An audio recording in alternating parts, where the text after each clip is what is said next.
They did not understand why the human mother kept breathing so slowly. To the chamber's watchers, it looked like surrender. Her shoulders were slumped, her wrists locked in a field of violet restraints. Her dark hair hanging across her face as if gravity itself had claimed her. The air inside the Galactic Council detention sphere shimmered with sterile light and antiseptic silence. A place where even the concept of struggle had been engineered out of existence. The species who built it had never known a world where the sky could kill you, or the ground could swallow you whole. They had never needed rage to survive. So when the human woman lifted her head and looked straight through the observation glass, they recorded only a minor change in posture. They did not record the moment they made a death worlder decide. Across the chamber, two small shapes clung to each other inside a separate containment field. The human twins were young by their species measure, their bodies still growing. Their neural signatures bright and chaotic with the restless energy that marked all Terran juveniles. One pressed their face against the invisible barrier, breath fogging the airless containment as if instinct demanded the ritual of warmth.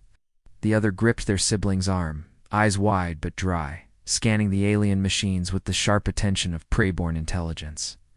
They had been captured in the border debris fields 3 rotations earlier, dragged from a shattered civilian vessel that had wandered too close to Council quarantine space. The Council classified them as research anomalies. Death. World offspring, born under gravity 3 times the galactic norm, on a biosphere rich with pathogens, predators, and storms that could erase cities, a species that should have destroyed itself before reaching orbit, yet instead crossed stars in crude fusion drives in stubborn defiance. The Council wanted to know how. The twins were proof that the answer might lie in early development. They had been separated from their mother upon intake. Standard protocol. Juveniles adapted faster when isolated from parental influence. It was considered humane. It did not understand that on a death world, separation from a mother was not humane. It was extinction. The human woman's breathing slowed further, each inhale measured, each exhale controlled. Pain threaded her body where the restraints pressed into bone and nerve, but pain was a familiar companion. She had grown inside a gravity well that crushed mountains. She had learned to walk on legs built to resist constant downward force. Her blood carried iron-rich oxygen to muscles evolved for endurance hunts across lethal terrain. Her immune system was a battlefield older than her species' history, forged against microbes that could devour alien civilizations in days. The Council saw a restrained mammal. The twins saw their mother stop pretending to be harmless. One of them lifted a hand, pressing it flat to the containment wall, a silent signal. A childhood gesture from a world where storms could drown voices and predators listened for sound. The other mirrored it instantly, their eyes locked on the woman across the chamber. Her gaze met theirs. For a heartbeat, nothing moved. Then the air changed. No alarm sounded. No machine registered anomaly. But every organism in the room, organic or synthetic, reacted to a shift older than language. The human nervous system had left fear behind and entered something colder, focus without mercy. The state that let a fragile primate face claws and venom and darkness and still step forward. The thing that had carried their ancestors through ice ages and mass extinctions. The thing that had turned a death-world species into starfarers. The mother straightened. Restraints calibrated for standard galactic musculature tightened automatically. Violet fields flared brighter around her wrists and torso. Sensors detected increased cardiac output, rising blood pressure, hormonal cascade. They interpreted it as stress response, expected under prolonged captivity. They did not understand that Terran stress response had once meant outrunning beasts larger than vehicles, fighting off infection with fever that would kill most sapients, lifting the weight of fallen trees to free trapped kin. They did not understand that human biology did not separate survival from violence, it fused them. The woman tested the restraints. Not with a wild struggle, not with panic, with patience. She rotated one wrist a fraction. The field resisted. She held the pressure, tendons drawing taut, microfractures whispering through the bones of her hand. Pain flared white-hot. She did not stop. The field hummed, recalibrating to maintain containment. She eased off before the threshold, tested again. Another angle, another slow push. It's mapping the invisible cage through nerve endings and instinct. Across the chamber, the twins watched without blinking. They had grown on a frontier colony, carved into a world where the wind carried silica shards, sharp enough to skin unprotected flesh. They had seen their mother wrestle a jammed airlock by hand when pressure seals failed during a storm. They had watched her stitch wounds with numb fingers after a crawler attack. They knew the look in her eyes now. It meant something had crossed from threat into certainty. The Council observers recorded data streams. Muscle fiber density above galactic average. Bone resilience exceptional. Pain tolerance extreme. Fascinating. Valuable. Dangerous. Still contained. One of the alien researchers extended a probe through the twins' field. A delicate instrument designed to sample neural activity. The twin nearest it flinched back, instinct screaming at invasive motion. The other stepped forward instead, placing their smaller body between the probe and their sibling. Protective reflex. Mammalian. Predictable. The probe advanced. The mother saw it. Something ancient and explosive tore through the calm she had forced over herself. Her breathing stopped being slow, became sharp, oxygen flooding blood, adrenaline detonating through her system. Muscles locked, then surged. She drove her wrist against the restraint with everything her species had ever learned about force. The field screamed. It was not a sound meant for ears. It was a cascade of energy distortion, as containment algorithms failed to reconcile input. No council species had ever applied sustained directional stress beyond tolerance limits. Their physiology did not permit it. They avoided injury by instinct and evolution. They surrendered to constraint because survival had never demanded breaking cages. Human survival had always demanded it. Bone cracked in the woman's hand. She did not feel it as injury, only as feedback. The field flickered. She twisted, grinding fractured bone edges into leverage points. Tendons tore. Blood flooded her skin. She pulled harder. The restraint snapped. For 0.6 seconds, the chamber did not understand what it was seeing. Death Worlder had converted structural damage into mechanical advantage and exceeded containment tolerance. Impossible? Non-compliant data? Then the second restraint failed. The mother moved. To the Council observers, it was a blur. Their perception thresholds were tuned to calm, deliberate motion. They did not track predatory acceleration. The human crossed the chamber in 2 strides, one hand already reaching. The containment field around the twins reacted, flaring to maximum density. She hit it at full force. Energy erupted outward. The field held. The impact should have incapacitated her. Any council physiology would have shattered against that barrier.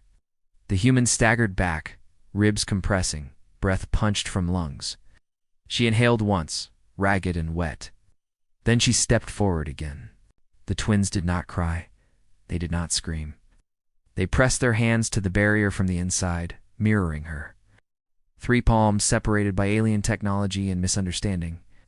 The mother spoke. Her voice was hoarse, stripped raw by pain and fury. The council translators struggled with Terran phonetics, mapping sound to meaning with lag. But the intent required no translation. You took my children. The barrier trembled as she struck it again, fractured hands slamming into energy. Skin split, blood smeared across invisible light. The twins pressed harder from their side, small bodies shaking with effort they did not comprehend. They only knew the rule of their species. When one pushes, all push. Alarms finally began to rise through the council network. Containment breach. Death World specimen, unrestrained. Juvenile assets at risk.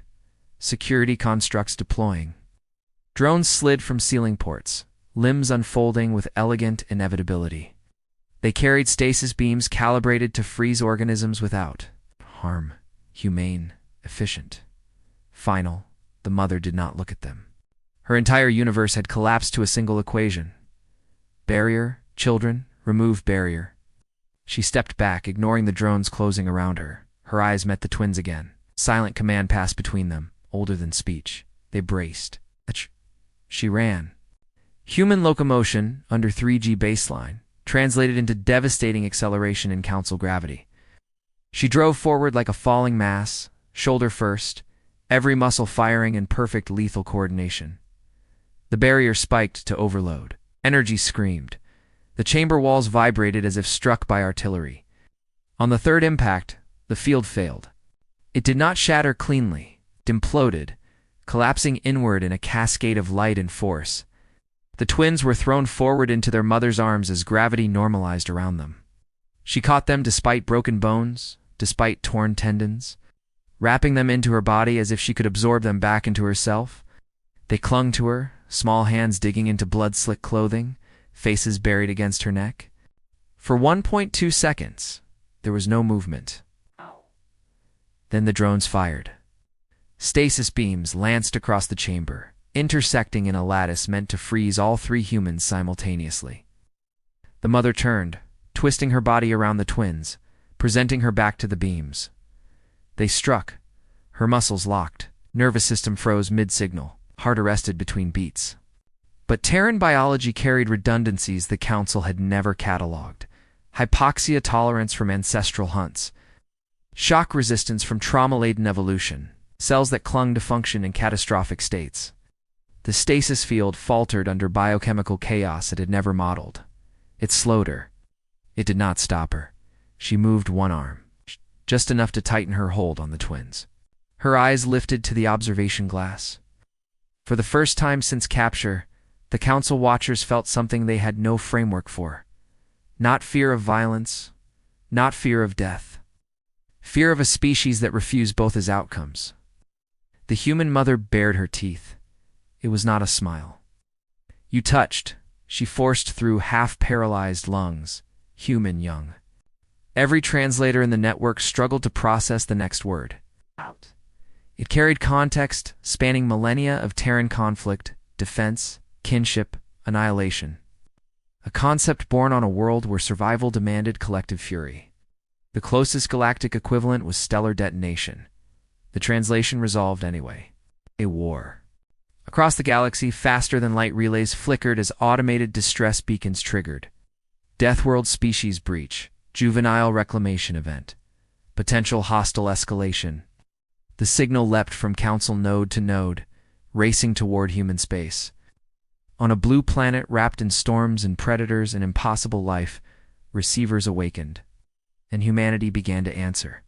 The signal did not arrive in human space as a scream. It arrived as data. A tight beam burst from Council relay chains, encoded in protocols humans themselves had negotiated decades earlier during their uneasy entry into galactic politics.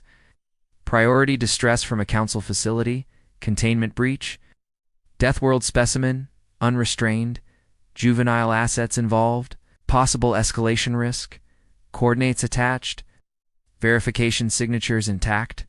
To most Council species, such a message triggered containment teams, diplomatic review, and statistical risk modeling. To humans, it triggered something older.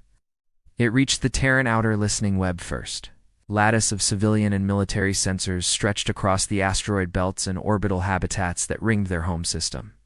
Automated filters, parsed origin, cross-checked cryptographic seals, and forwarded the packet along escalation trees built after humanity's first harsh lessons in interstellar relations. Human networks did not wait for committees when children were involved. On the third relay hop, the packet crossed into a patrol carrier stationed beyond the orbit of the gas giant that humans called their system shield. The vessel was not elegant by Council standards. Its hull carried layered armor grown from alloy and ceramic composites designed to endure micrometeor storms and radiation bursts. Its drive plume burned hot and dirty compared to Council gravitic glide engines. It had been built by a species that expected space to be hostile. Inside, the duty officer's console pulsed red. She read the message once. Then again, her face did not change. Humans had learned to keep expressions separate from decision. She keyed a channel to command, voice steady. Council distress flagged juvenile human assets in containment breach. Coordinates confirmed. Recommend immediate response posture. Command did not ask for clarification, did not ask whether the Council might be exaggerating. It did not ask whether the humans involved had violated treaty space. The question that mattered had already been answered by one phrase. Juvenile human assets. Response authorized, Command said. Escalate to Kin Defense Protocol. Across the carrier, klaxons did not sound. Humans did not use panic alarms for war readiness. Instead, lights shifted from white to amber, bulkheads sealed. Crew moved with calm speed born from drills that treated vacuum, fire, and combat as equal hazards. In the troop bay, armored figures rose from benches, checking seals and weapons with ritual precision. On the bridge, navigation plotted a burn vector that would cut across council lanes at angles their traffic control considered unsafe. The carrier's engines flared. It leaped toward the coordinates where a mother held her children inside alien stasis beams and refused to stop moving. Far away, inside the council facility, the situation had degraded beyond any scenario their designers had modeled. The stasis lattice intensified, beams converging in layered fields around the three humans. It should have frozen molecular motion. It should have halted nerve impulses and metabolic cascades. Instead, it produced partial arrest punctured by bursts of biological defiance. The mother's muscles locked, then shuddered free in spasms of willpower. The twins went rigid, then gasped, lungs forcing air against the field's suppression. Their bodies did not accept stillness as safe. Council drones adjusted output upward. Sensors began to record damage, not to the humans, but to the drones. Human skin and blood carried salts and metals that interacted unpredictably with stasis harmonics. Microarcs crawled across beam emitters. Circuits desynchronized. One drone dropped from the air, limbs twitching. Its systems confused by biochemical feedback loops that Terran physiology treated as normal stress chemistry. The Council had never encountered an organism that weaponized its own survival processes simply by existing. The mother felt the lattice tighten. Her world narrowed to pressure and heat, and the crushing fear that her children would slip from her arms. She shifted, spine screaming, and forced her body around them again. Her species had survived by making themselves shields. She would be shielded until her heart stopped, and beyond. The twins pressed into her, small hands clutching torn fabric and skin. They were terrified. They were also adapting. Deathworld offspring learned early that fear did not halt motion. Their eyes tracked drones, exits, angles. One reached toward the fallen machine on the floor. Curiosity and threat assessment tangled together. The mother caught the movement even through stasis drag and tightened her hold. "Stay," she rasped. The word carried the full authority of Terran parenthood forged under environmental constant danger. The twins froze. Obedience to survival instruction overrode everything. Around them, Council observers flooded the chamber with additional constructs. Not weapons. Containment. Always containment. They did not think in terms of killing. They thought in terms of stopping disruption to order. Yet the humans were disrupting physics itself. One observer, a tall, jointed being whose species evolved in mild oceans under gentle suns, focused on the mother's face. It detected expression patterns inconsistent with surrender or distress. It accessed archived human cultural files. Images of Terran predators bearing teeth, of primates before attack, of soldiers before charge. The match probability climbed. The observer transmitted a recommendation. Escalation risk, extreme. The council chamber above the facility received the feed in real time. Delegates from dozens of species watched the human mother resist stasis and felt their assumptions fracture. They had admitted humanity into the galactic community under strict classification: deathworlders, high gravity, high aggression potential, useful labor and exploration capacity, manageable with regulation. They had believed that distance from the Terran home system diluted the species' most dangerous traits. Now, they watched one Terran female break advanced containment while half paralyzed, shielding offspring with skeletal damage that would incapacitate any known sapient. They saw the twins attempting to assist, despite terror. They saw the mother's eyes track every threat with undiminished clarity. A concept began to spread among the council minds, carried not by words but by realization. If this was one human, what was many? Back in the chamber, the drones recalibrated again. A higher authority packet arrived from Council Command. Authorization to apply full immobilization. Non-lethal parameters expanded. The drones shifted frequency, beams deepening toward absolute stasis. The effect was immediate. The mother's muscles locked hard enough to tremor. Her vision tunneled. Sound collapsed into a high-ringing void. She could not feel her legs. She could barely feel her arms. Only the weight of the twins remained, anchored against her chest. She held them with what strength remained in fingers already broken. Her mind did not slow. Humans evolved in environments where injury and consciousness coexisted. She had run on fractures before. She had made decisions while bleeding. She reached for that state now, dragging thought through chemical fog. She did not think of diplomacy. She did not think of council law. She thought of storms ripping roofs away, of predators circling in night glare, of disease fevers that killed siblings and left survivors harder. She thought of every ancestor who had faced extinction and answered with teeth and tool and unyielding refusal. You did not take human young.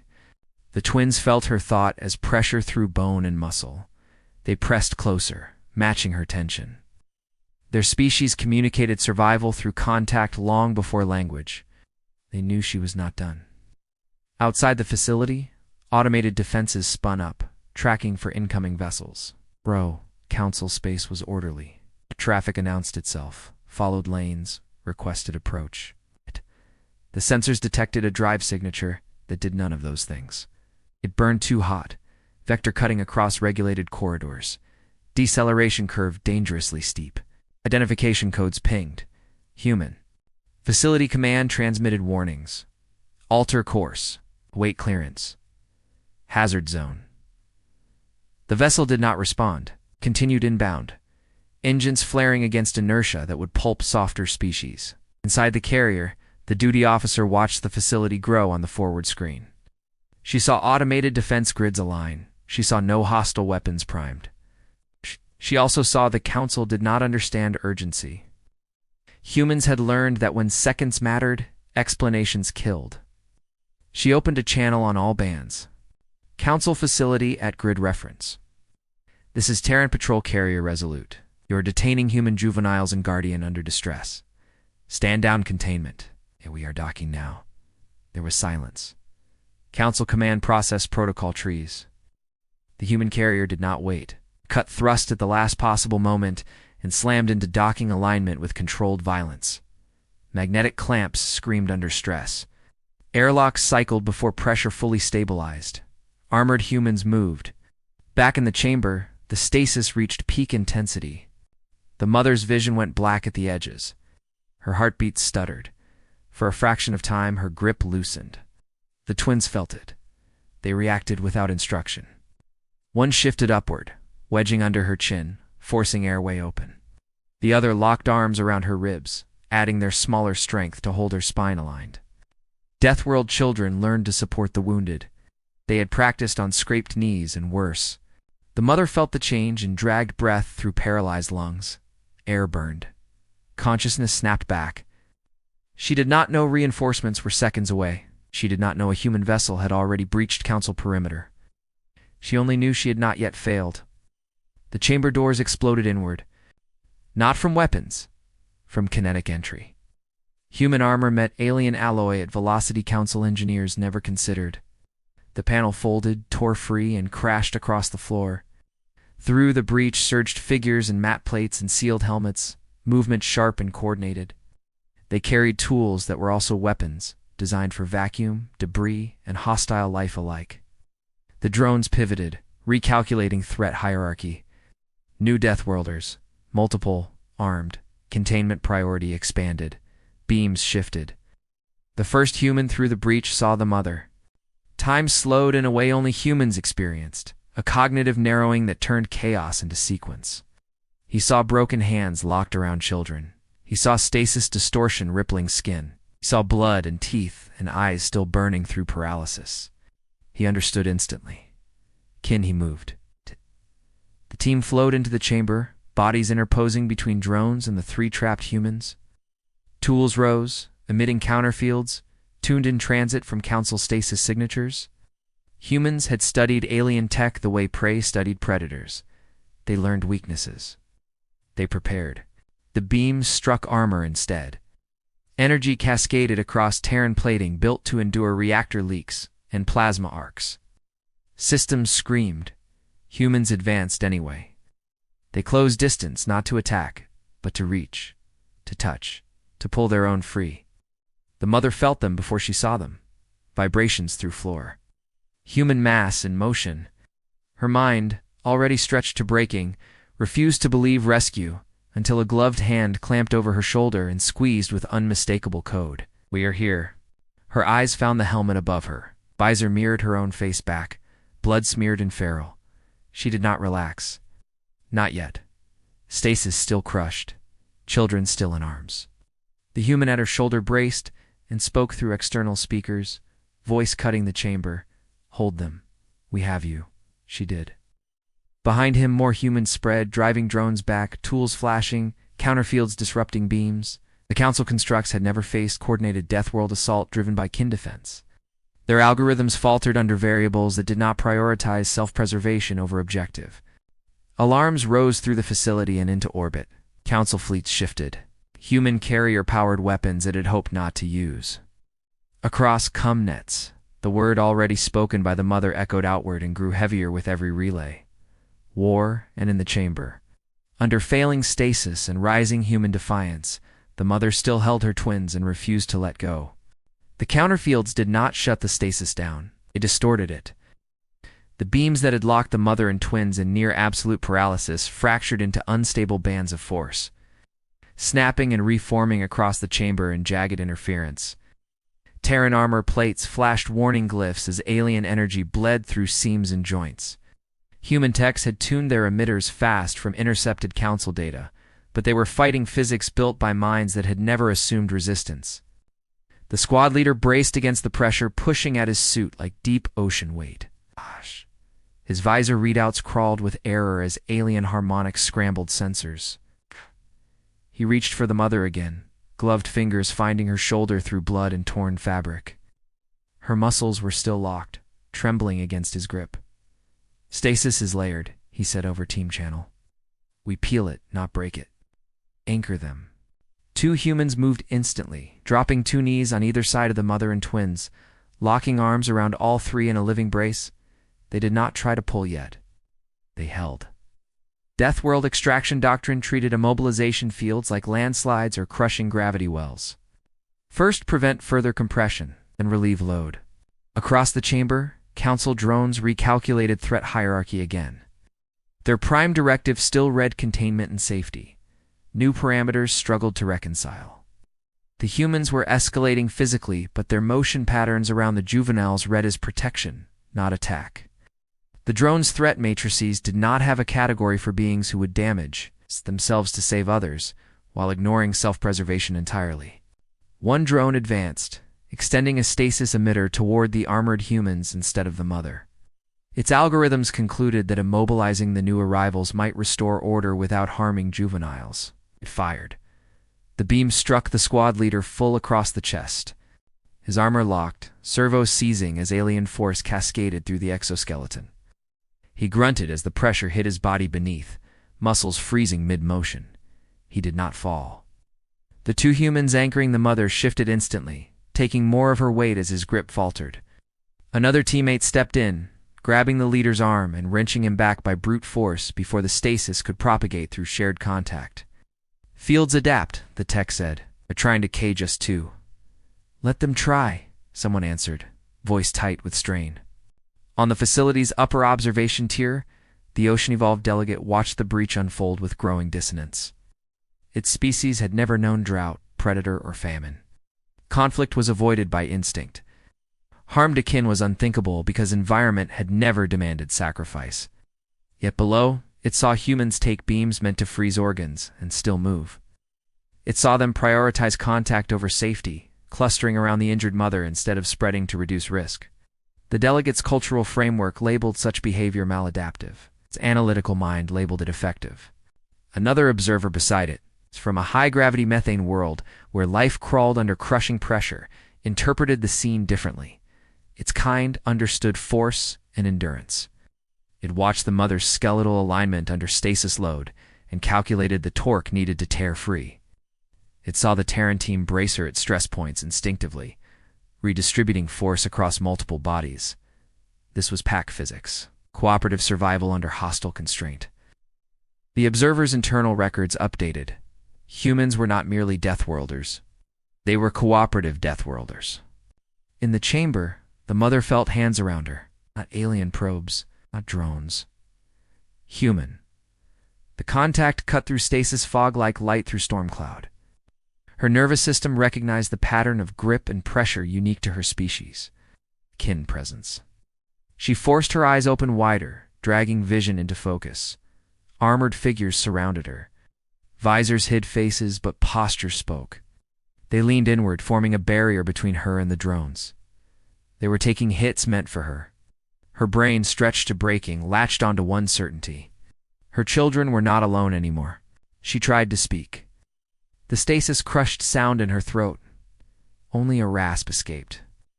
The squad leader leaned close, helmet almost touching her forehead. "We're Terran," he said. "We're here. Keep holding." She did not nod. She could not. But her grip on the twins tightened, and they felt the change.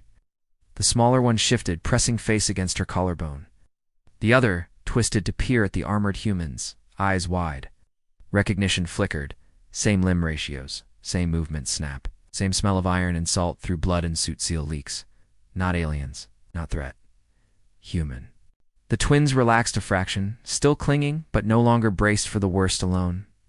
Outside the facility, the carrier resolute broadcast again, voice hard across council bands. "Stand down, stasis. You are injuring Terran civilians and interfering with extraction. We will not repeat." Council command flooded channels with counterorders. Hold position, de-escalate.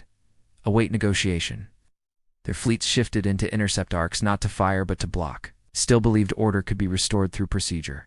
They did not understand that humans had already crossed into a different framework. The moment juveniles were taken, the situation ceased being diplomatic. It became existential at a species level. Inside the chamber, Terran techs deployed a second counterfield array, slamming emitters into the floor around the mother and twins.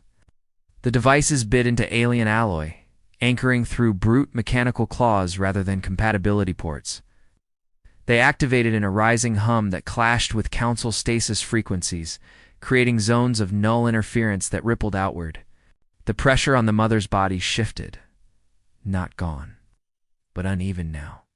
The crushing uniformity of stasis broke into bands she could feel between. Humans had learned to move in gradients of danger. She sensed gaps the way a climber sensed holds on a cliff. She pushed. The motion was microscopic, a tendon flex, rib expansion, but the Terrans bracing her felt it instantly. They adjusted, countering load, amplifying her force through their own bodies. The squad leader, half numb from the earlier beam, locked his good arm around her back and pulled in sync. On her push, he said. Again, she pushed. Again, they matched. The stasis lattice shrieked in frequencies no council ear could hear. Algorithms. Detected variable resistance exceeding modeled sapient cooperation limits. It increased output. The Terran counterfields surged. Energy arced across the chamber, lighting armor edges and drone limbs in ghostly halos. One drone attempted to interpose between the humans and the mother, extending manipulators to separate them for safer immobilization. A Terran slammed into its shoulder first, driving it aside with mass and momentum alien materials had not been rated against. The drone crashed into the wall, systems scrambling under impact shock it had never experienced. Humans designed for high gravity treated collisions as tools. On the observation tier, council delegates recoiled from the violence, not lethal, but raw, unmediated. They saw humans use bodies as levers, shields, rams. They saw pain ignored as irrelevant. It clashed with every principle of gentle evolution they had believed universal among spacefaring life. The Methane World Observer transmitted a private analysis to the Council Core. Human behavior under threat aligns with extreme environment survival collectives. Removal of juveniles triggers total mobilization. Containment without lethal intent is ineffective. Recommend immediate release to prevent escalation cascade. The Ocean World delegate hesitated. Its species feared disruption above all. Yet it watched the mother's broken hands still locked around her offspring and the armored humans bleeding under beams that should have ended them. It felt, for the first time, an alien sensation. Admiration. In the chamber, the mother's world narrowed to a rhythm. Push, brace, pull, breathe. Each cycle tore at her injuries. Each cycle gained millimeters. The twins felt motion returning and began to help instinctively. Legs pushing against floor, arms tightening. Their small muscles added almost nothing to raw force. They added everything to intent. The Terrans around them responded to that intent, like current through a circuit. The stasis bands stretched. Outside, Resolute's captain watched council ships closing and made a decision humans had made across history when faced with barriers between them and their own. "Prep breach on external grid," she said. Her weapons officer looked up. "That's council infrastructure. They're crushing our people," the captain replied. We removed the crusher. The carrier's guns rotated toward the facility's outer stasis generators. Not to destroy, to overload. Humans had learned to dismantle cages since the first snares on Earth. They targeted anchors, not prey. Back in the chamber, a new vibration shuddered through the walls. The stasis flickered harder. Council power routing spiked as external nodes took strain. The Terran tech felt the shift and barked. Now, all push. The mother gathered everything left in her. Pain, fear, rage, the memory of storms and predators and graves.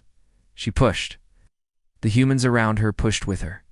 The twins screamed, not in terror but effort, bodies straining with primitive defiance. The stasis band across her spine snapped, not fully, not gone, but broken enough. Her torso jerked free a fraction. Air slammed into lungs as diaphragm movement returned. She sucked a breath that tasted like blood and ozone in human armor seals. It was the best air she had ever known. The drones surged in response, beams converging for final immobilization. The Terrans shifted, taking the strike, armor cracking under pressure. They did not fall back. On the observation tier, the council delegates watched a scene none had conceived possible. A Deathworld mother, half-shattered, dragging herself and her young through advanced alien containment with the aid of others who treated her survival as their own. The council had thought humans dangerous because of aggression. They began to realize the deeper threat. Humans did not stop for anything when kin were at stake. The mother felt her legs twitch. Sensation crawled back in needles of fire. She forced one knee forward a centimeter. The Terrans roared in shared effort, sound vibrating the chamber with something more primal than language. The twins clung and pushed. The stasis lattice fractured further under combined will and external overload, but it did not collapse yet. And above them all, alarms multiplied as fleets converged. Weapons warmed, and across the void, more human signals accelerated toward the place where one family refused to break, and a galaxy was about to learn what that meant. The stasis lattice buckled and held at the same time, like ice cracking under a weight too great to carry, yet not yet shattered. Bands of alien force flared across the chamber in jagged sheets, sliding over Terran armor and bare human skin with equal indifference. The air smelled of ozone and blood and overheated circuitry. The mother tasted all of it and kept pushing. Her knee moved another fraction. To any council species, that movement was negligible. To the humans bracing her, it was a seismic shift. Motion had returned to a body that had been frozen by technology designed to halt planet-side megafauna. The squad leader felt it through his arm around her back and barked into team channel, voice raw. "Right? She's breaking it. Stay with her." They did not need telling. The Terrans had locked into the same rhythm she had found in the void of stasis. Push, brace, pull, breathe. Each cycle dragged her further from immobilization. Each cycle drove drones into more desperate recalibration. The chamber lights strobed as power routed and rerouted through council systems never meant to resist coordinated Deathworld effort. The twins felt the shift first in warmth. Their mother's body had been cold under the stasis clamp, blood flow suppressed. Now heat returned in pulses. The smaller twin pressed cheek against her throat and felt a heartbeat fight through constriction. Alive, moving, not taken. Their terror twisted into fierce concentration. They planted feet against the floor, muscles quivering, and pushed when she pushed, their small bodies part of the lever the Terrans had become.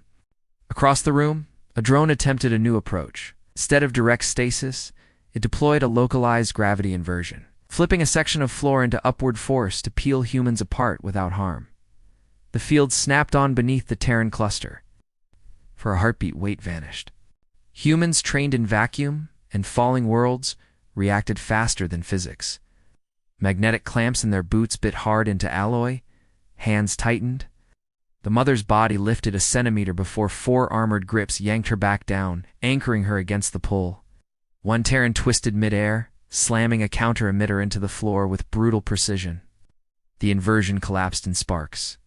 The drone hesitated. Its models had not accounted for organisms that treated gravity shifts as routine hazard. It recalculated again, algorithms spiraling through unfamiliar territory.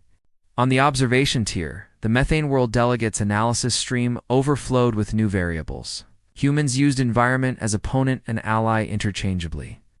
They adapted in real time, converting alien mechanisms into footholds. The delegates sent another urgent advisory: containment will fail. Release juveniles. Initiate appeasement protocol immediately. Further force will escalate Terran response beyond recoverable diplomacy. The Ocean World delegate added a second voice, slow and resonant across council channels. We misjudged. They do not separate individual from collective. Harm to one is harm to all. They will not cease. The Council Core processed the inputs, its decision trees fractured under unprecedented conditions. Never had a single species mobilized such intensity for so few. Never had advanced containment been treated as obstacle rather than authority. The word transmitted earlier by the human mother echoed in its archives, now linked to fleet movements and facility breach and data from dozens of observers. War. Inside the chamber, the mother's second knee moved. Pain roared through nerves, returning to function. Ligaments screamed, bones ground. She welcomed it. Pain meant signal. Signal meant control. She forced her hips under her, dragging torso more upright between the Terrans, bracing her. The stasis bands across her shoulders stretched thin, flickering between states. Almost, the squad leader said, though almost meant little in alien force fields. The twins felt the change in angle and adjusted instinctively, climbing higher against her chest. One hooked an arm around her neck, careful of blood. The other planted feet against her thigh to add push. Their eyes never left her face. They had grown under storms where losing sight of a parent meant death. Would not lose her now. Outside, the carrier Resolute fired. Not a destructive blast. Focused overload pulse tuned to Council stasis generator harmonics. It struck the facility's external array and drove energy back along conduits toward the chamber. Inside, the lattice screamed as power surged beyond tolerance. Bands flared white, then fractured into shards of force. Ow. The mother felt something give across her back, roared. It was not a word. It was a sound dragged from lungs that had filled with dust storms and cold vacuum edges, a sound older than speech. The Terrans around her answered without thinking, their own voices erupting in a chorus that shook armor and alien walls alike. Humans had howled in storms and battle and childbirth since before language. It bound them now. Push, brace, pull. The stasis across her spine tore. Her torso snapped fully free. She lurched forward, weight slamming into the Terrans who held her. Legs still tangled in remaining bands, but upper body moving, arms crushing twins against her. She dragged breath in ragged gulps, vision flooding with color and motion. Drones loomed, humans braced. Light flickered. She was not out yet. The drones reacted with urgency, bordering on panic. Multiple emitters converged, beams lashing toward her lower body to lock what remained mobile. The gay Terran threw himself across her legs, armor taking the strike. His servos froze. He did not let go. Another human grabbed his shoulders, anchoring both against the floor. They became a wedge between beam and flesh. The mother felt their sacrifice as pressure easing on her limbs. She looked down. Human armor locked rigid around her calves. Gloved hands still clamped her ankle in place, refusing release. Kinshield. She swallowed blood and forced her legs to move within the narrowing gaps. On the observation tier, several delegates recoiled at the sight.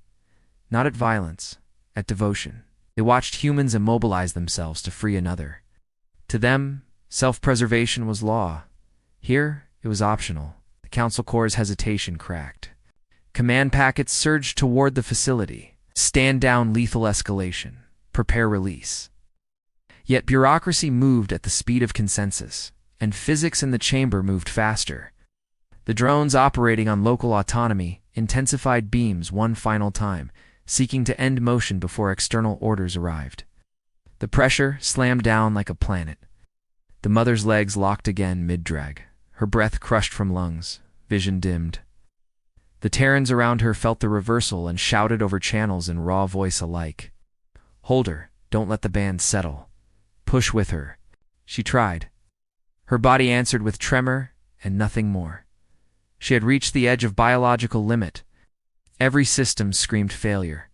For an instant, despair cut through rage. Not for herself, for the twins crushed to her chest. The smaller twin felt the shift. Their mother's heartbeat faltered under cheek. Her grip slackened a fraction. Terror surged. Death-rolled young did not cry when predators struck. They acted. The child twisted, freeing one arm from her hold, and slammed palm against the stasis band, clamping her thigh. Skin met alien force. Pain exploded through nerves. Child screamed, not in fear but fury, and pushed with everything their small body held. The other twins saw and mirrored, both hands striking the same band from above. Two juveniles against technology meant for titans. It changed nothing in raw force. It changed everything in pattern. The stasis lattice, already destabilized by overload and Terran counterfields, registered new vectors of resistance from within its grip. Its algorithms, built to suppress single organisms, could not reconcile distributed defiance across multiple bodies in contact. The band flickered, seeking equilibrium. The mother felt the flicker. Her eyes snapped open. Her children were pushing her free. Sound tore from her throat that cracked armor mics. Not pain, not rage. Something fiercer. She gathered the last fragments of strength left in muscles, shredded by restraint, and heaved. The Terrans bracing her felt the surge and matched it with a roar that shook the chamber. The band across her thighs ruptured. Her legs tore free in a spray of light and force. Momentum pitched her forward. The Terrans caught her, all of them collapsing together in a heap of armor, blood, and shaking limbs as the last stasis shards snapped and died around them. For a heartbeat there was silence. No beams, no pressure. Only humans tangled on the floor, gasping air that tasted like survival. The mother rolled, clutching the twins against her chest. She did not stand. She did not need to. Motion had been won. Her body curled around them in primal shield arms locked, face buried in their hair. They clung back, sobbing now that fear had somewhere to go. Their tears soaked her skin. She breathed them in. Around them, Terrans rose on shaking legs, forming a ring. Armor scorched, joints locked, but they stood. Between drones and the family, hands lifted tools again, not to strike but to warn. No more. The drones hesitated. New command finally reached them from Council Core. Stand down, cease stasis, do not engage Terrans further. Their emitters dimmed, limbs lowering in uncertain withdrawal. On the observation tier, delegates watched the humans on the floor and understood something irreversible. A species that could break advanced containment through collective will, that treated injury as currency, that mobilized fleets for children, that taught its young to push against impossible force, could not be managed like others. They were not merely resilient. They were unstoppable when kin were threatened. Outside, fleets still closed, weapons still warmed. The word carried across channels still hung heavy and unfinished. War, but in the chamber below. The first truth the Council grasped was simpler and more dangerous. The humans had not come to conquer. They had come to take their own home, and they had. For several seconds after the last stasis band died, no one in the chamber moved. The humans on the floor breathed. The sound filled the space where alien machinery had screamed moments before. Armor plates clicked as servos tried to reset. Blood dripped from broken gloves and cracked knuckles onto the alloy beneath. The mother held her twins so tightly that their small ribs creaked under pressure, yet neither tried to pull away. They were alive inside her arms. Nothing else mattered. The squad leader knelt beside them, one hand still hovering near her shoulder as if contact alone could keep reality anchored. His visor was scarred opaque in places where beams had scored it. Through the remaining clear strip he watched her chest rise and fall, counting each breath like a medic on a battlefield. "Stasis clear," the tech said at last, voice shaking under control. "All fields down." The words moved through the Terran ring like air returning after drowning. Helmets tilted back, shoulders sagged a fraction. No one stepped away from the family. Not yet. Extraction doctrine ended only when the vulnerable were secured beyond threat. The mother lifted her head slowly. Every muscle protested. Her body felt hollowed, nerves burned raw from overload. But her arms still worked. They still held. She looked at the humans around her, armor blackened and dented, hands bleeding, eyes bright behind visors. She did not know their names. She did not need to. "You came," she whispered. The squad leader nodded once. Always the twins shifted then. small faces lifting from her shoulder to stare at the armored ring. Up close, the humans looked like walking machines, alien in their plating and gear. But the smell was right. The heat was right. One of the soldiers tilted helmet aside enough to show skin beneath. Human. The twins reached toward that glimpse instinctively. The soldier froze, then gently touched gloved fingers to their hands. Safe. Across the chamber, Council drones hovered in uneasy stillness, emitters dim. Their prime directives had shifted. Cease escalation. Preserve life. Allow Terran extraction. The drones had never executed a mission that ended in withdrawal before objective completion. Their systems logged the anomaly with recursive uncertainty. On the observation tier, Council delegates watched the aftermath.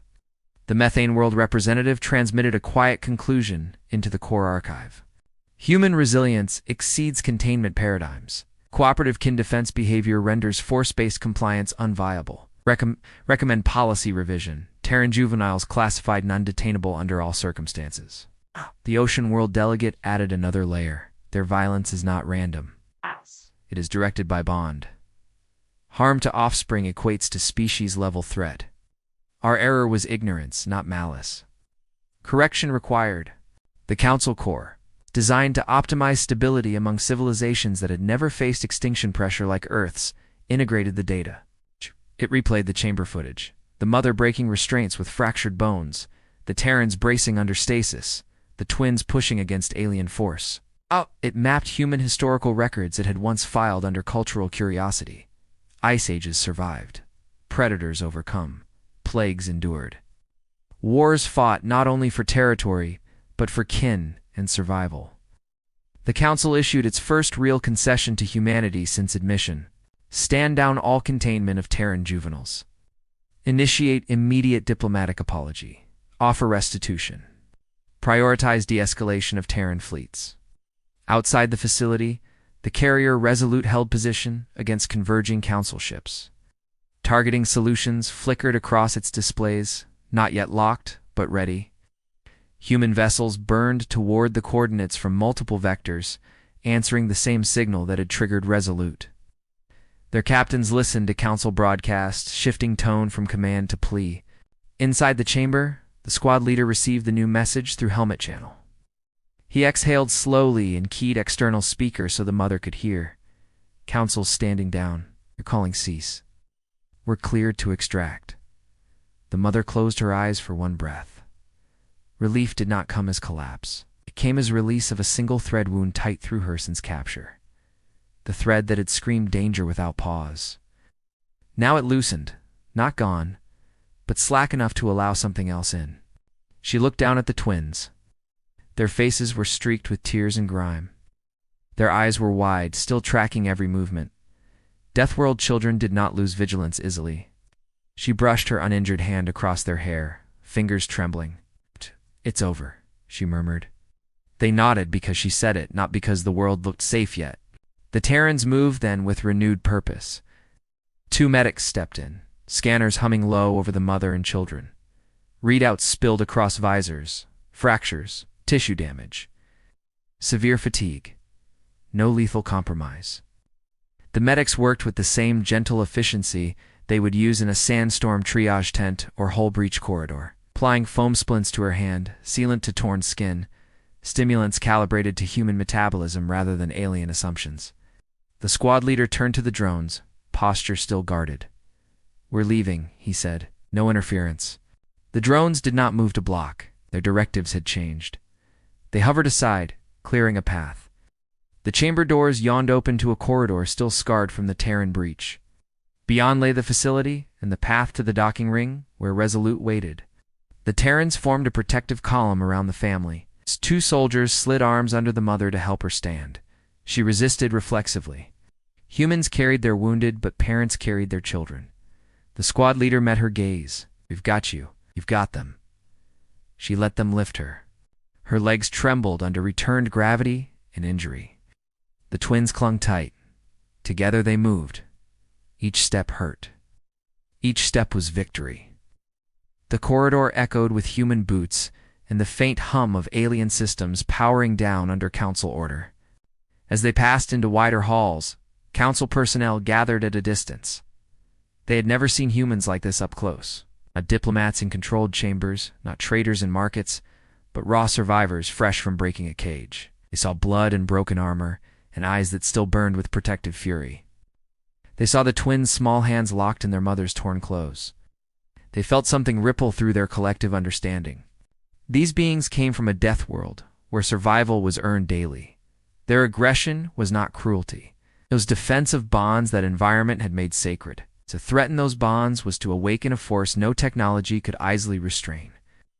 The Ocean World delegate left the observation chair and moved down to the corridor. Its tall, fluid form approached the Terran column slowly, signaling non-threat with every limb. The squad leader stiffened but did not halt. The delegate inclined its upper body, a gesture from its culture meaning deep regret. "Terran," it said through translator. We did not comprehend. "Your young are yours, always." The words were simple, the meaning heavy.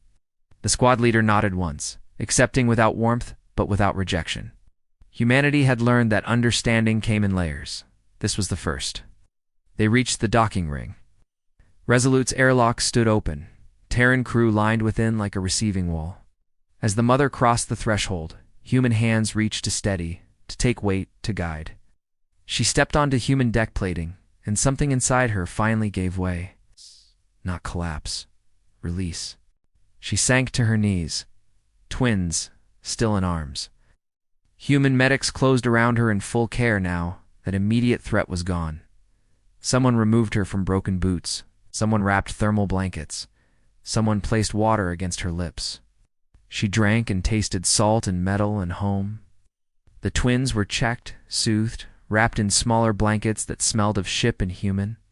They never let go of her. No one tried to make them. Terran protocol recognized trauma bonds. Separation after rescue was forbidden, unless survival demanded it. The squad leader removed his helmet at last. Sweat and soot streaked his face. He crouched before the family, meeting the twins' eyes directly. They stared back, measuring. He smiled, not with teeth bared, but with warmth humans, reserved for children after storms. "You did good," he said softly. He helped her. The twins' shoulders eased a fraction. Recognition passed. Pack. Safe. Outside the airlock, council officials arrived under escort, not with force, but with humility. They transmitted apologies and restitution offers across channels. They promised policy change and reparations for injury and violation. Human command received them with cold professionalism. Diplomacy would follow. Trust would take longer, but war had stepped back from the edge. As Resolute undocked, the facility shrank against Starfield. Human ships continued to arrive, forming a protective constellation around the carrier. They would escort their own home. No one objected. In the ship's infirmary, the mother lay propped on cushions, twins curled against her sides. Medics worked around them, setting fractures, sealing wounds.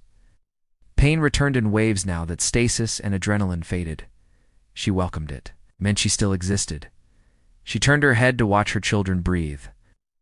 Their lashes fluttered in exhausted sleep. Alive, free. Her chest filled with something deeper than relief. The squad leader stood at the foot of the bed, helmet tucked under arm. He hesitated, then spoke. "You broke council stasis," he said. "No one's done that." She managed a tired smile. "They touched my kids." He nodded as if that explained physics. To him it did. Word of the incident spread through human space faster than official reports. Not as propaganda, as story. A mother taken, children captured. Humans answered. The details were dissected by engineers and strategists and historians. The stasis physics, the counterfields, the council miscalculation. But beneath all analysis ran the same current that had moved Resolute to burn hard across regulated lanes. You do not take human young. The council rewrote protocols. Terran juveniles were declared sovereign extensions of species integrity. No research detention permitted. Joint committees formed to study death world psychology, not as anomaly, but as reality. Some species recoiled from the implications. Others leaned closer, curious and newly respectful. The Ocean World delegate recorded its final reflection. "We believed gentleness universal. We were wrong. Survival shapes truth. The Terrans carry storms inside them, but they also carry shelter. They break cages. They protect their small. This is not threat alone. It is strength we must learn to meet. Days later, as Resolute approached the blue world where humans had first clawed life from hostile ground, the mother stood in a viewport alcove, twins at her sides. Their injuries were bandaged, bruises yellowed.